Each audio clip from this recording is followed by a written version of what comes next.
Long ago, in the heart of Yoruba land, surrounded by thick forests and flowing rivers, there was a village called Aloro.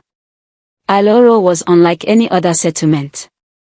It was a place where tradition was sacred, and the people believed that the gods watched over them closely. At the center of the village stood a shrine, and within it lay the most treasured object of all, Ayanko, the talking drum. The drum was no ordinary instrument. It was said to have been gifted to the ancestors by Aro with grave iron, the deity of drums and music. The drum could speak in rhythms that only the elders understood, and its beats had the power to command rain, bring peace, and even reveal the truth. But there was one rule that every villager respected: only the chief drummer, Aragba Iron, could play Ayanko. Whenever famine threatened Aloro, the chief drummer would beat the drum with a sacred rhythm. The skies would rumble, clouds would gather, and rain would fall, blessing the farmlands.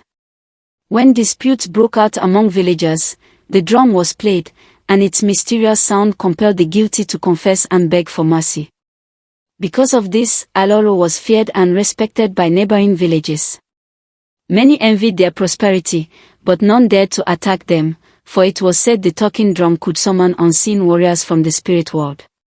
Among the villagers was a boy named Adigun, son of a poor farmer. Adigun had a special gift: he loved drums more than anything else. From dawn till dusk, he would carve small wooden drums and practice rhythms with sticks. His mother often scolded him. "Adigun, go to the farm. All you know is kepi with these drums. Will drums put food in your stomach?" But Adigun only smiled. Something about the sound of drums called to his spirit.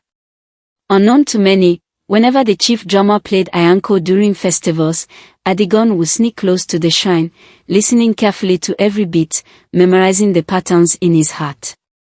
One year, disaster struck. The chief drummer, Aragba Iron, fell gravely ill. At the same time, a terrible drought spread across Aloro. The rivers dried, the yam fields cracked, and hunger stalked the land. The elders gathered in the palace of the Baal, the village head.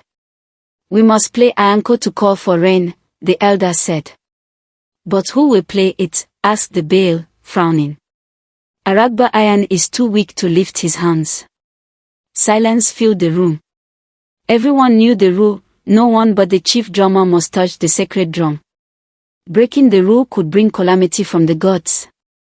Yet, the drought grew worse. Children cried from hunger, and animals fell lifeless on the cracked earth. One night, as the moon shone over Aloro, Adigun could no longer bear the suffering. He sneaked to the shrine and stood before Ayanko. The great drum seemed to glow in the moonlight, its cowhide surface shining as though alive. Adigun whispered, "Great Ayanko, forgive me, but if I do nothing, my people will die." He raised his sticks and began to play. At first, his hands trembled. But soon, the rhythms flowed naturally, the same sacred patterns he had memorized in secret. Dom-dom, kepie, dom-dom, kepie. The sound echoed across the village like thunder. The people woke from their sleep, rushing out of their huts. "Who dares touch Ayanko?" they cried. But before anyone could drag him away, something miraculous happened.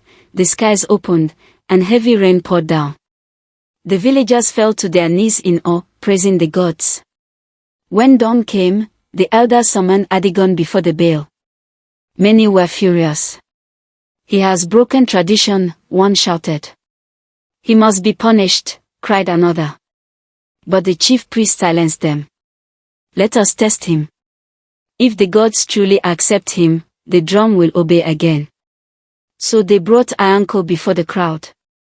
Adigun bowed, picked up his sticks, and played once more. This time, instead of rain, the drum spoke. Its rhythms formed words that all could understand. "The boy is chosen, respect him." Gasps filled the air. The elders trembled. Never before had Ayanko spoken so clearly. From that day, Adigun was no longer seen as a poor farmer's son.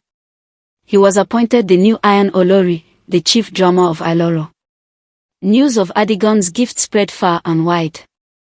Soon, a neighboring king, jealous of Aloro's prosperity, sent messengers. "Lend us your talking drum," they demanded, "or face war." But Adigon stood firm. "Anyanko does not belong to outsiders." Angered, the king marched his warriors to Aloro. The villagers trembled, but Adigon only smiled. He lifted Anyanko and played a war rhythm so powerful that the earth shook. From the forest came the sound of unseen footsteps. Spirit warriors, tall and fierce, appeared beside the villagers. The enemy soldiers dropped their weapons in fear and fled. The neighboring king never troubled Aloro again. Under Adigon's guardianship, Aloro prospered. He taught young boys and girls the sacred rhythms, but Anyanko itself was never played carelessly again. Generations later, the people still tell the story of the boy who dared to break tradition, only to be chosen by the gods. And in Aloro, when the festival of drums is celebrated, the children chant a song.